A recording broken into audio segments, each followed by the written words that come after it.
In conclusion, this week I wanted to close with a few comments on the collapse of the Assad government in Syria, which is obviously the big story dominating the world this week. There's actually important lessons for us in learning from what happened in the last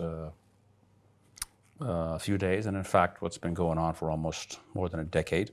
The first lesson is you do not allow your country to become a pawn in the interests of others. Here we're looking at Syria, in which every Syrian faction is simply a front, either for Turkey, for the United States, for Iran, for Russia, or Israel, or whoever.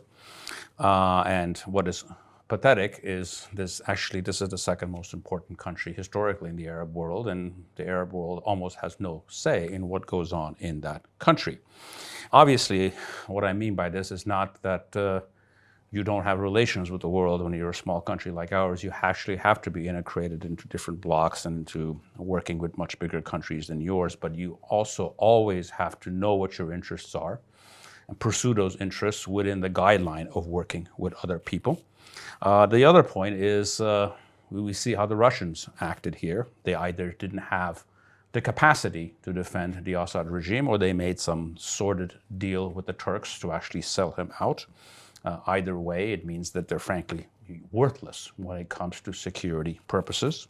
And regionally, what we saw in the last 2 weeks in Syria and in Damascus is actually the eventual fate of the regime in Baku, which, by the way, after the fall of the Assads, now the Aliyevs, are actually, after the Kims in North Korea, the longest running political dynasty in the world. Every dictator, like every dog, has his day. Everything we do as a state and a nation is frankly a preparation for that moment. Thank you for joining me this week's episode of Insights.